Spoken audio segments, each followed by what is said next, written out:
So let's get to the big three. Number 3. This is not serious at all. This is a benign issue. It's something that happens as you get older. It happens to most people at some point as they age. This is a real non-issue. Health-wise, he's in great health. There you go. That is Dr. Ronnie Jackson talking about Donald Trump's the health of his presidency after the bizarre Epstein eruption and the physical health after his condition revealed. You'll be surprised by the polls. Number 2. Mamdani, what do you make of him, and how worried or concerned are you about his policies? I'm very concerned about his policies. His policies aren't going to work. They're going to get cops hurt. Yeah, no kidding. That's Scott Monroe, president of the Detectives Endowment Association, who, by the way, is going with Eric Adams. Marxist Mamdani, the Dems' direction, Biden's auto pen have all combined to crater the party's popularity, and their remedies worse than the disease. We'll explain. Number 1. The American dream is back, and everyday families are already reaping the benefits of this incredible economic turnaround in just 6 months. Economic breakthrough. Prices heading down. Trump records 2 more economic legislative wins. Money clawed back from the budget as tariffs produce the first monthly surplus in years. And that is the president happy, but also when you look at the party support, he's got to be happy about this, and that is that his approval amongst his party went up 3 points. So he is on a roll. Senator Marsha Blackburn joins us now, Judiciary, Finance, and Transportation. Senator, welcome back. I'm delighted to be with you. Thank you so much. And you are so correct. President Trump is on a roll. And Brian, I think we're all happy with continuing to win every single day. The U.S. is winning every day. I mean, if you look at everyone's focused on, hey, what's going on with Epstein, and it's sidelining the president's support. And I've been befuddled by it. But prior to Epstein, the CNN and Q poll had him at 86% amongst Republicans, right? Now, after it, it's at 88%, and the Q poll has him at 90%. So we didn't see this type of support the whole first term. You've got that right. And I think everyone knows President Trump has some of the best political instincts of anybody, and he seeks to be transparent. And they know that he is going to do that over whatever there is with Epstein. For me, this has always been about finding out who his business partners were and breaking apart a global human and sex trafficking ring. So I want to fast forward and let's talk about the economy. I mean, basically, you're seeing a lot of economic gains. But first off, on the crypto, on the Genius Act, how did you get did Democrats also realize there needs to be some structure here? It seems to be you guys approach this on the outside from a mature level, almost as if you realize we can't play politics with this. And you cannot, because China has moved forward with the digital yuan. And we do not want a central bank digital currency. And the Genius Act is a stable coin act, which means you can tokenize your transactions. They are all pegged to the U.S. dollar. Good. And this is something that is going to speed transactions for U.S. citizens and allow them to still peg all of that to the dollar.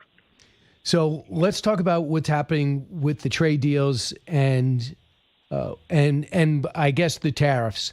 If you look at some of the headlines in April when you had the Liberation Day, NBC News, Trump's new tariffs will hit lower income households. CBS News, here's why experts think Trump's tariffs could hurt the economy.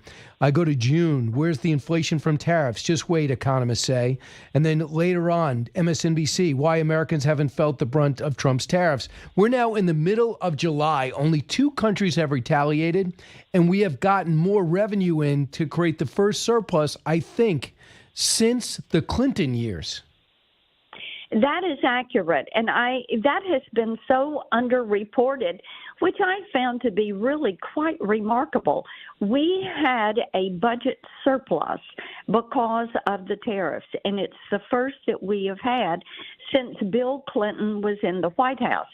Now, for all the naysayers who said that President Trump's policy on tariffs was wrong, I want them to look at that, and I want them to report on that number. because this is exactly what we need. And it is precisely what Secretary Besant and President Trump said would happen, and that we would be able to use those dollars to diminish and reduce our deficit and begin to pay down this national debt. And indeed, within 6 months, that is what is happening. It's the right type transaction for the United States, and we hope that with the months to come, we're still going to see those budget surpluses because of the effect of tariffs. Senator Marsha Blackburn, our guest. Senator, yesterday you also had a rescission package. It took a while, but you got $9 billion out of the budget. And a lot of it came, $1.1 billion from the NPR and PBS. Now PBS I think gets 15%. PBS gets 15% of their state budget federally mandated. The other one gets 1% federally mandated. And then you have other packages coming off the books. Here's Speaker Johnson, cut 3. We clawed back $9 billion in taxpayer funds and wasteful spending. Fraud, waste, and abuse. We've been targeting that every area. This was directed to wasteful spending in the previous State Department, of course, Corporation for Public Broadcasting, and a couple of other areas. We looked at that. We thought it was a waste of taxpayer funds, and we're taking care of business. So we'll continue to do that. We're going to downsize the scope of government. Government is too large. It does too many things, and it does almost nothing well. We believe in a limited government that's accountable and efficient and effective for the people, and we're going to continue to demonstrate that through our actions here on the floor. So $9 billion is 1/10 of 1% of the budget. I get it, but it's only been done one time before, and it looks like, according to the OMB director, you guys are going to go back again and look to cut more. Where? Yes, indeed. We are going to go back and cut more. Now, when you want to cut discretionary spending, you do that through the rescission packages. And then mandatory comes through reconciliation. So those are the two big buckets. But when you look at what is happening in education, when you look at some of the duplication and the waste in grants coming out of the Commerce Department, coming out of the Department of Justice, Brian, those are all areas where we can go in and look at these programs. Now, here's one of the things that has been so deceptive in this budgeting process and why rescissions are necessary is because you have these NGOs and these government agencies that get their bucket of money, but then they don't tell you exactly how they're spending that money. That's how you end up getting money going to vegan food in Zambia or electric buses in Rwanda or voter ID programs in Haiti. And people don't want their taxpayer dollars being wasted on such programs. So bringing transparency to this, and President Trump and his cabinet deserve credit for this. Well, what about the NGOs, Senator? The NGOs, that's what we've been hearing is the biggest waste of money. Can you get into that? The Catholic Charities and others, especially as they're work with the illegal immigrants? And as we conduct that budget oversight, as we work with the GAO, as we do these spending reviews, it gives us the opportunity to question and to really drill down on where they're spending their money, how they're spending their money, and who they are giving these grants to. Look at the EPA. They found the $2 billion grant that had gone to Stacey Abrams with her nonprofit that prior to that had $100 in the bank. Understood. Lastly, what is going on with the National Teachers Union? They're going out of their way to still get in front of the Donald Trump's agenda. They're actually upset with the current mayor race in New York City. What federal link do they have? Yes, they are the only federally chartered labor union. And after their convention last month, where they were literally ranting and raving, Congressman Mark Harris and I have legislation that would yank that federal charter. When you have people that are so given to woke, to DEI, people that are not focused on teaching our kids history, but are focused on revisionist history. Brian, they do not deserve that. So it is important that we remove that federal charter. If they want to go on and do something on their own, fine, but they're not going to have the blessing of the U.S. House or the U.S. Senate. Understood. Senator Marsha Blackburn, thanks so much. Appreciate it. Have a fantastic weekend. Always. You got it. 1-866-408-7669. Coming up in 15 minutes, we're going to go inside the energy production. Massive move by this administration to open up production, all things, including nuclear. It's not even a choice. It is absolutely necessary. And even Democrats will tell you, does that mean this whole craziness around green energy is going to stop? It's almost like a cult and a religion. Well, the renewables are great, but destroying your economy to do it is not.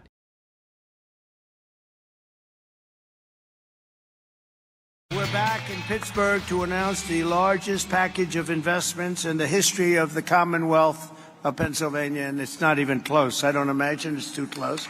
I don't think second is too close. That's a big statement. This afternoon, 20 leading technology and energy companies are announcing more than $92 billion of investments in Pennsylvania. But this is a really triumphant day for the people of the Commonwealth and for the United States of America.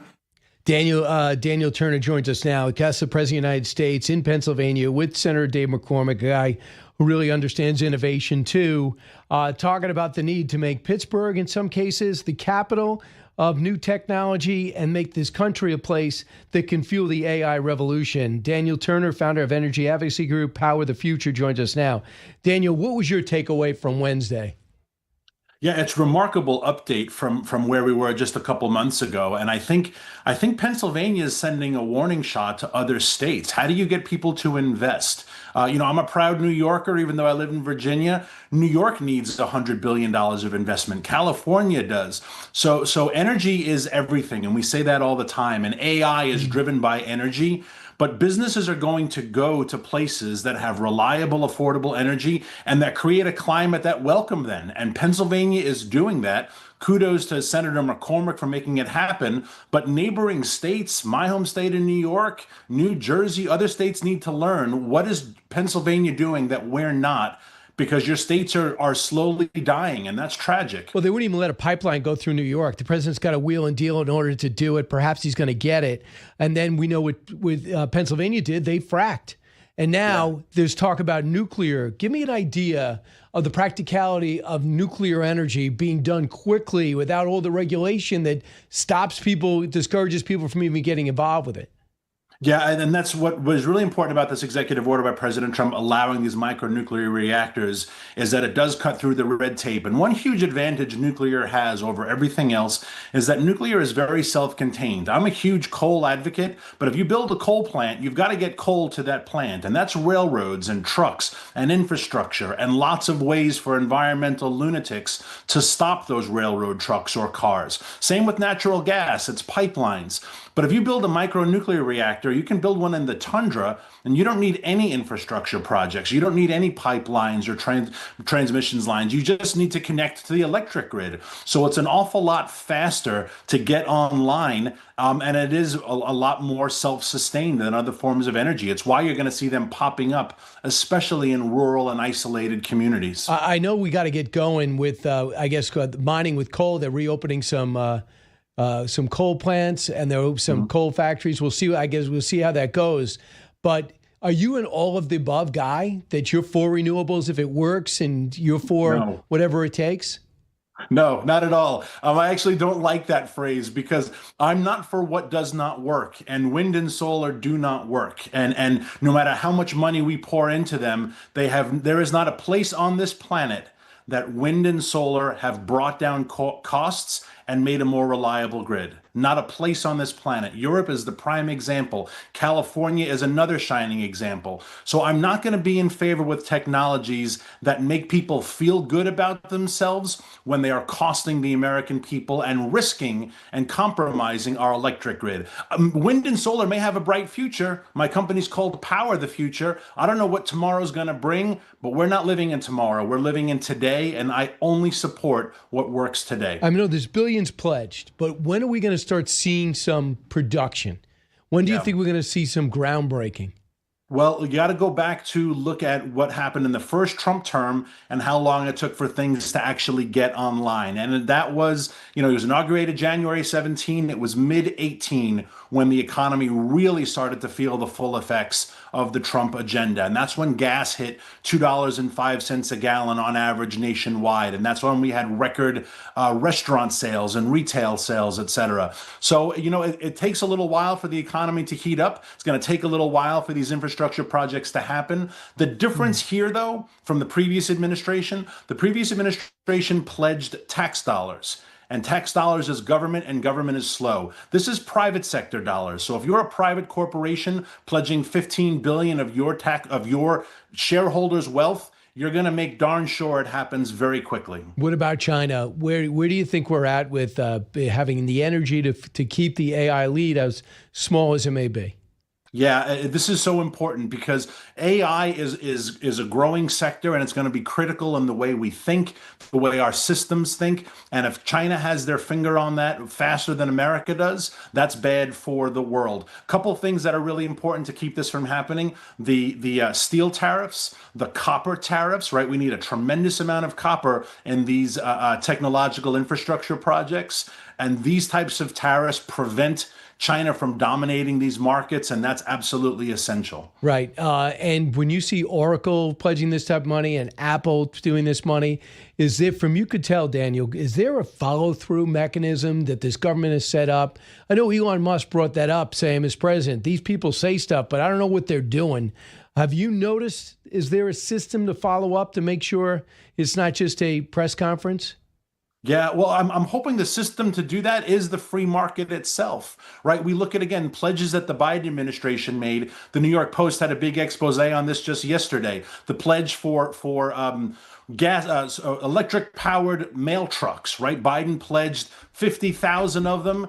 We built, I think, 90, and $2 billion was lost in the process. There is no mechanism for recuperating that money. There is no follow-through because that's the way government works. But if you are Oracle, if you're Apple, the mechanism for making sure this happens is your job is on the line, and your shareholders are going to demand that it happens, or they will pull out and go somewhere else, right? I understand that companies go overseas. They go overseas if they make them a better deal than America does, but no one's going to make a better deal for America than President Trump. What was your takeaway from the whole summit? I know Trump stayed basically the whole time.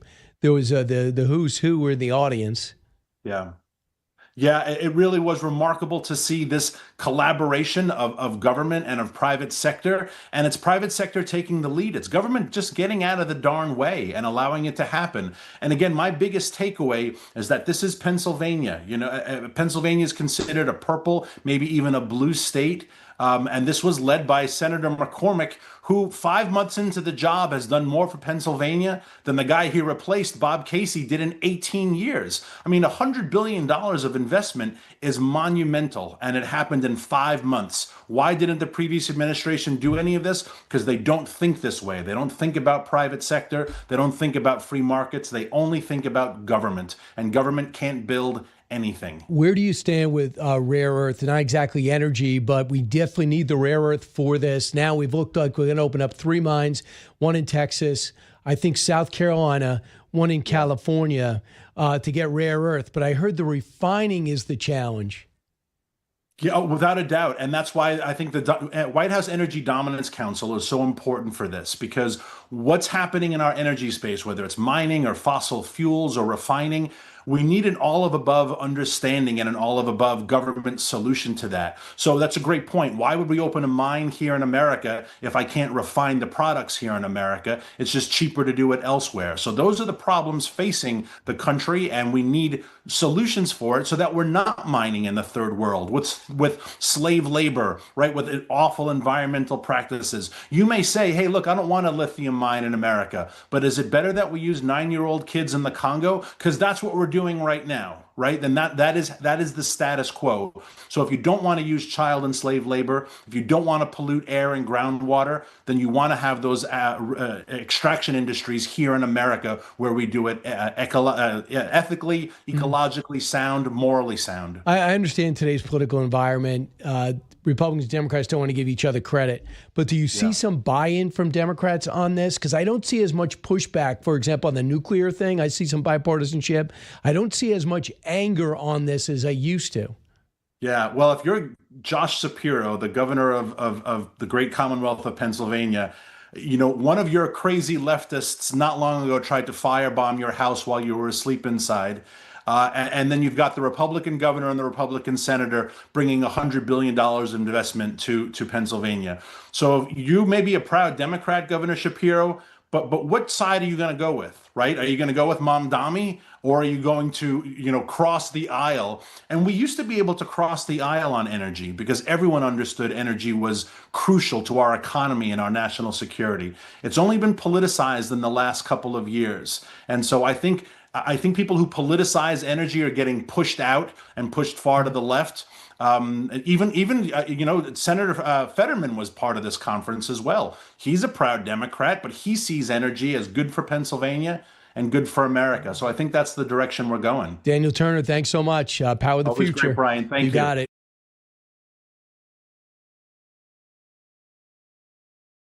He was asked repeatedly to condemn, or whether he would condemn this phrase, globalize the intifada. Obviously, there are a lot of Jews. I'm Jewish, live in New York City. A lot of folks concerned about his inability or unwillingness to condemn that phrase. How do you feel about that phrase? Look, it's not something I would say, and I think he has said that he will not say it. He will discourage others from saying it. Would you condemn it yourself? Look, I don't do that. I'm not in any part of that. But you don't condemn the phrase? Of course I do. Look, this is not the way we should talk. If this encourages violence in any way, then I am opposed to it. I am a no violence person. I think it's a very, very bad idea. Globalize intifada is a violent phrase. It means globalize what we saw happen in Israel, but make it a nationwide thing. If Senator Elizabeth Warren does not want to talk about Mamdani, who happens to be the most interesting thing in the Democratic Party and the most challenging, don't do the interview. Who told her to do CNBC? That's her conversation with Andrew Ross Sorkin, who says, hey, I'm Jewish, not too happy about this guy winning the Democratic primary. What's it like 3,000 miles away, where Trace Gallagher hosts his show as anchor of Fox News at night, weekdays at 11 o'clock Eastern time? So, Trace, how much are you into this story? We cover it every night. I mean, it's a big story because it's a big deal in the Democratic Party, and you bring up the whole globalize the intifada. And for the record, we should note that Zohran Mamdani never said the phrase, but he backs the phrase, and he backs the idea of the phrase. And that's the thing. And that's his whole point is he's like, listen, I think this is about world equity and equality. That's what he thinks the phrase means. And everybody else is like, no, it means basically, you're in favor of eradicating the Jews. And that's exactly what the phrase means. Intifada is holy war. It's this whole thing where you're like, hey, I back the idea, but I would never say the phrase. It's the same thing, Brian, the very same thing. And the fact that until he met with those business leaders a couple of days ago and said, okay, I'm gonna back away from the phrase. I'm gonna back away, and I'm going to discourage people from using it. You're going to discourage people from saying, let's kill all the Jews? Right. I mean, what are you kidding me? I'm thinking I'm going to discourage people from saying they want to eradicate the Jewish population. Well, let me ask something, Trace. Wouldn't this guy be a dream to run against? Oh, my God. Why would Cuomo not bringing this up? I mean, I 2 weeks before the primary, I thought Cuomo was up by 15, 20 points. And I talked to somebody involved in local politics, and they said, no, he's not. It's 1 or 2. I go, no. I've never seen anything close. So he must have got the real polls, but yet he never thought, this guy wants to legalize billionaires. He wants to be head of a city that is the financial capital of the world, doesn't like capitalism. Yeah. This guy wants to arrest Netanyahu and Modi if they come to town. Why do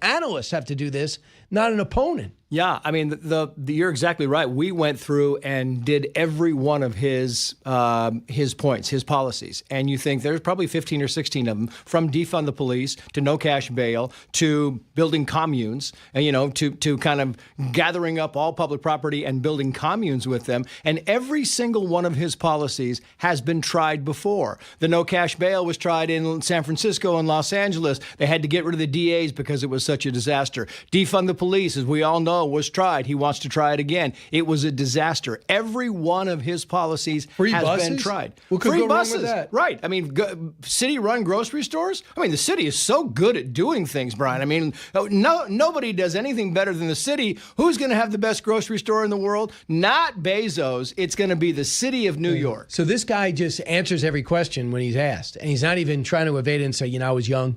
Right. Until I got into the assembly, he's not trying to know what they're doing now. They're just trying to keep him away from people. Right. So they bring him out the back door. They tell deceptive meetings. We already went through that with one Democrat, didn't we? And he was called the former president of the United States. The funniest thing about it is when you look at his handlers, they're looking out in the audience, they're looking at the media, and they know the next media person who's going to ask a tough question. So what they're doing now is they're preemptively pulling him off stage. It's not a matter of, well, we're going to let him answer a question. If he gets in trouble, we'll pull him off. Now they're like, oh, so-and-so, oh, Joe Smith, he doesn't ask good questions. Let's pull. We're done. We're out. And you think, wait a minute, you are literally trying to kind of manipulate the media, what questions he answers, who he answers with. In this gathering of business leaders, they put him out the back door. The gathering with lawmakers, they paper over the windows of the thing. There's no media allowed. And you think, come on. You look at the most transparent administration that we've ever seen in the Trump administration, and then you go back to Mamdani,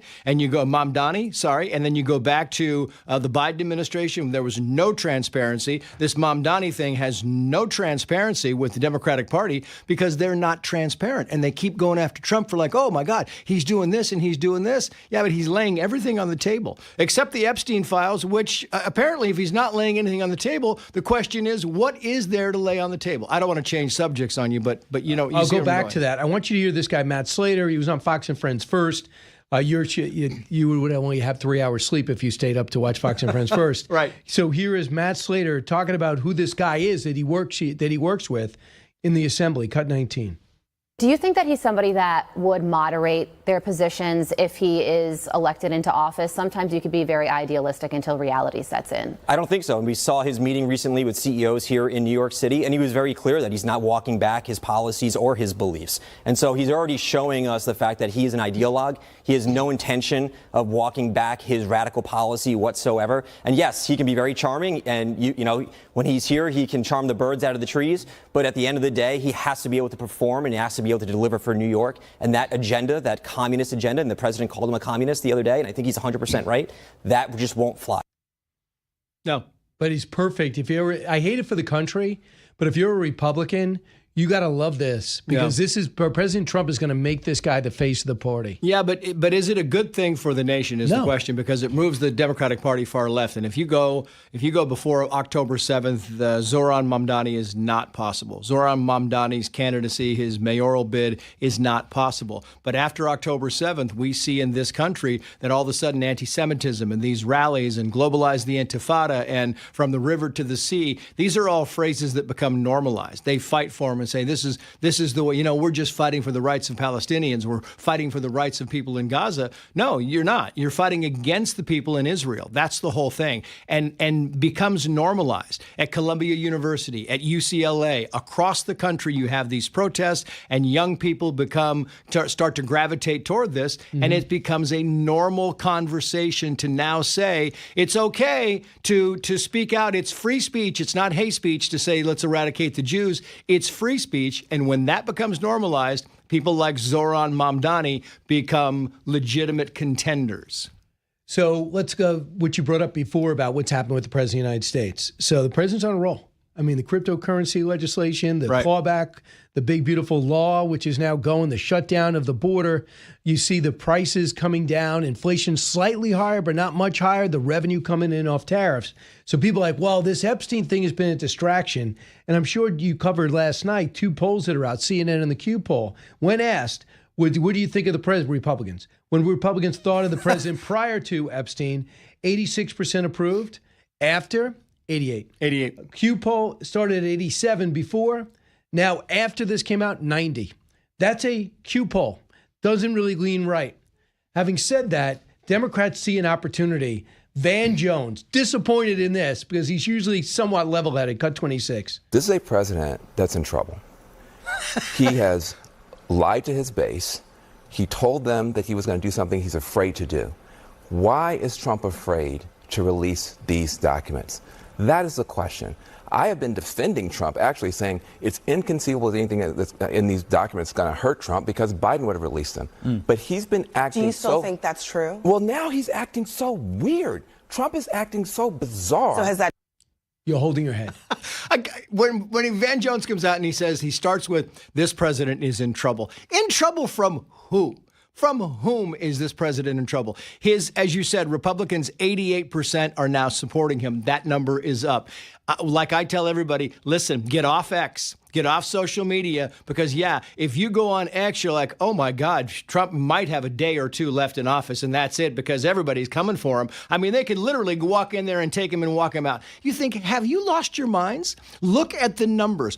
Talk to real Americans. Go to the middle of the country. Get out of New York. Get out of Los Angeles. Go to the middle of the country. Go to Florida and find out what the real feeling is over Donald Trump, and you will find out, and you'll walk away like, dang, that X thing is a bad barometer for what's happening in the world. And for Van Jones to say, oh, he's in trouble because he's not releasing what? What? He's now come out and said, what do you want released? What would you like us to give you? Right. Did they hype it up? We said it on our show many times. Listen, Pam Bondi went out and she made it sound like there was something nefarious, right?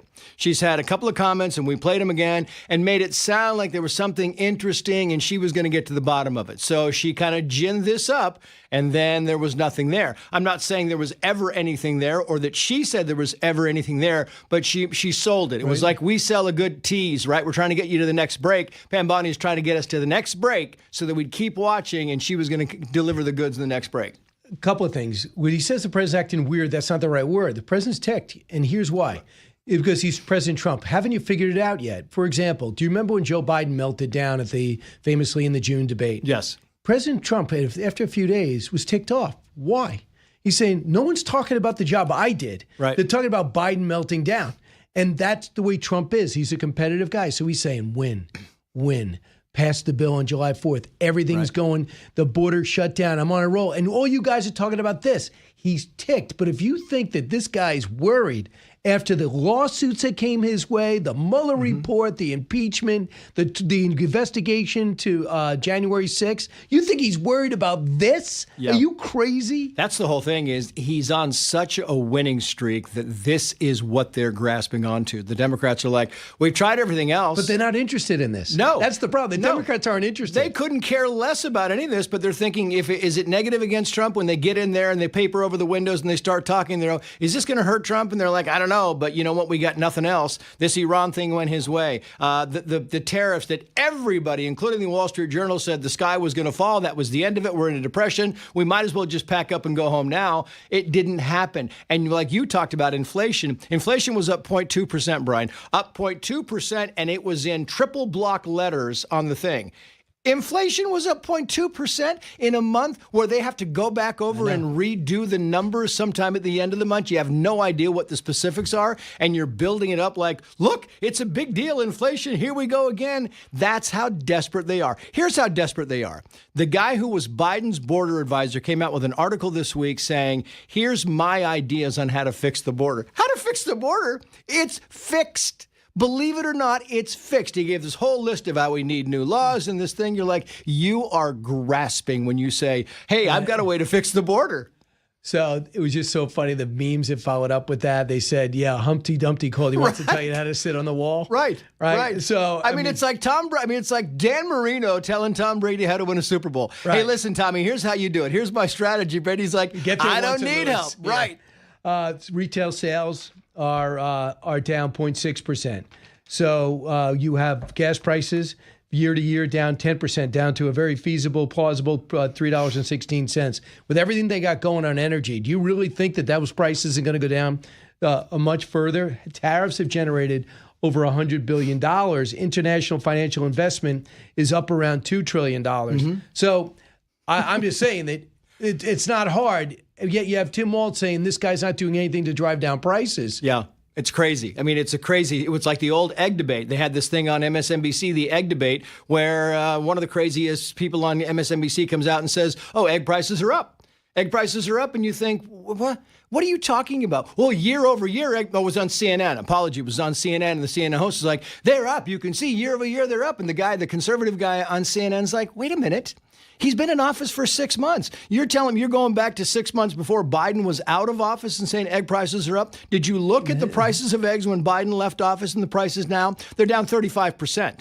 That's the whole measure here. The year-over-year thing, it was up the next month. It was down. It was up. Trace Kelley, just your opinion quick before I let you go. And then what else are you doing today? I'm doing Outnumbered. Figured. I got Kudlow with, I think I'll be with you. Yeah. Okay, so we're coming on Kudlow. Right. And then I've got my show, Fox News at Night. And then on Sunday nights, you're going to watch at 10, One Nation, right? I always watch One Nation. It's 7 o'clock. I haven't missed it in years. So right. that's and of course, I don't believe you, but I'm going to take that as gospel. Goes without saying. Trace, your opinion. The president's going to look at the podcasters, the bloggers, the social media stars who came aboard late, the Von, what's his name?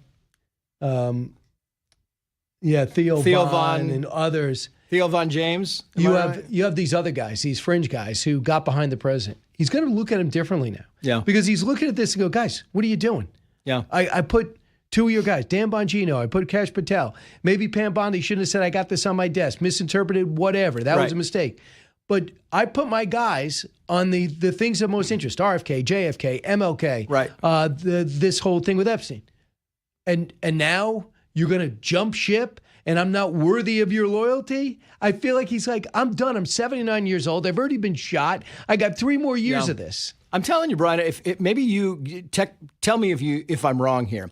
It feels dossier-ish to me. It really does. It feels like there's something that's not been corroborated. I'm not into it. I have to force myself to be into it. Me too. I look at this stuff and I'm like, it feels very like we're going down a road that nobody's got evidence and nobody can really present anything. And not to indict Pam Bondi because, if I said that when her voice kind of brought up like, oh, like she knew something. She said, I haven't reviewed these documents. Yeah. I haven't reviewed them. So she had no idea it was in there. It was only the inflection in her voice that people were like, well, she sounded like she saw something. I'm telling you, if there was something there, we would have known about it because the Democrats loathe Donald Trump and they would have looked at this, Biden would have looked at this and said, no, let's release it all.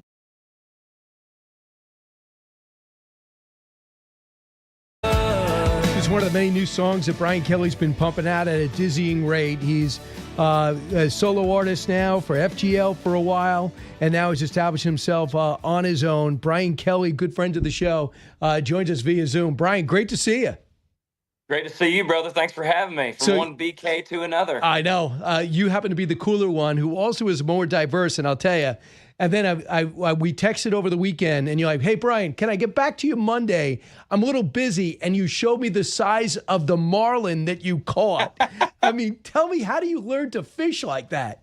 Oh, man. You know what? The blue marlin game, it took me a while to get into it. And I've been into it, I guess, last 4 or 5 years and been trying to hunt one down for a while. Just got my first blue marlin a month or so ago.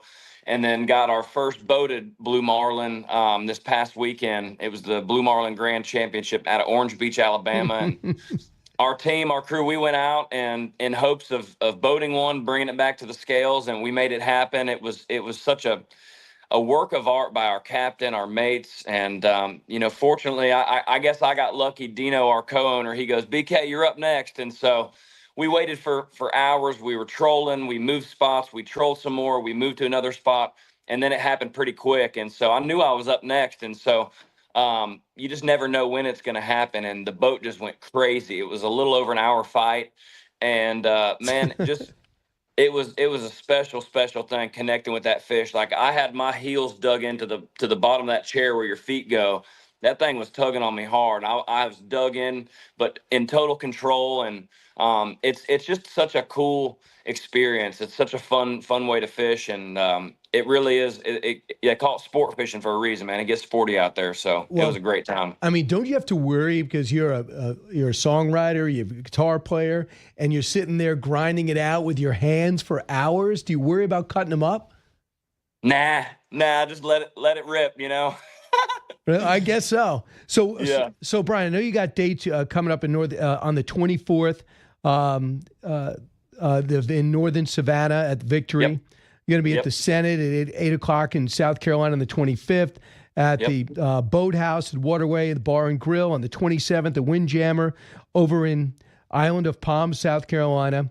Then the Lillian West Wells Hall at the Parker in Fort Lauderdale, back in Florida, and at the Maxwell King Center for the Performing Arts over in Melbourne, Florida. What is it like being on your own, kind of remaking yourself, your style as a solo artist?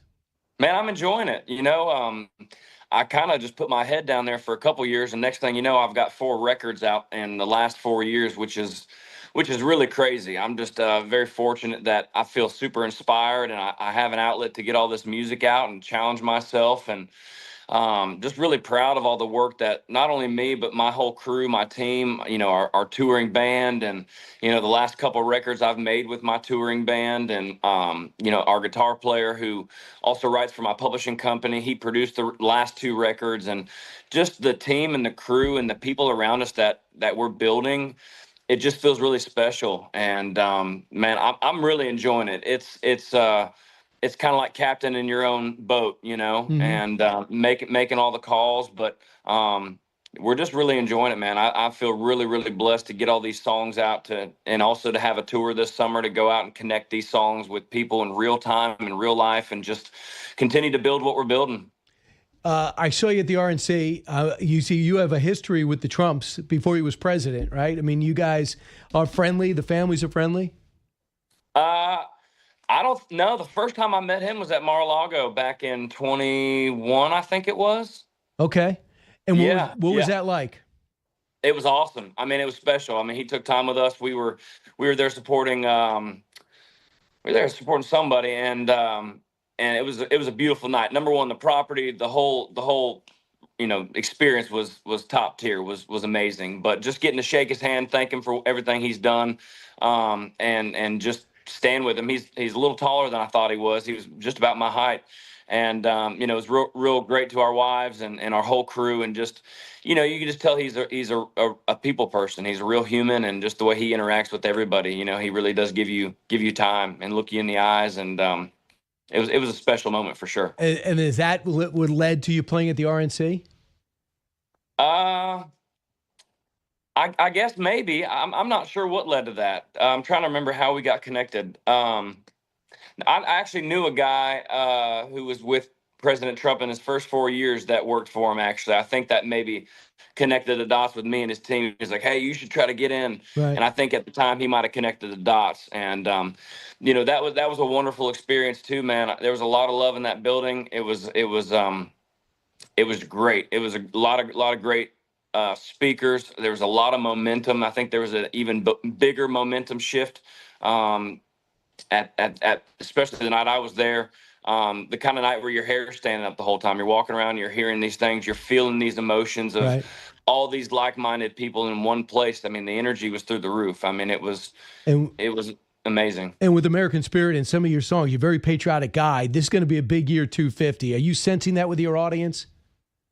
250 is going to be massive, man. It better be. It better be the biggest celebration we've ever had. Right. No doubt about it. And you, American Spirit, you have other patriotic songs too, correct? You resonate with America, and you find that as a great topic. Yeah. I wrote a song last year called "Make America Great Again," and just put my thoughts and feelings and my heart and everything, just kind of just let it all out there. And, kind of became an anthem, I think, for sure. Check out Brian Kelley. He's playing all around the South from Savannah to Florida. Thanks so much, Brian.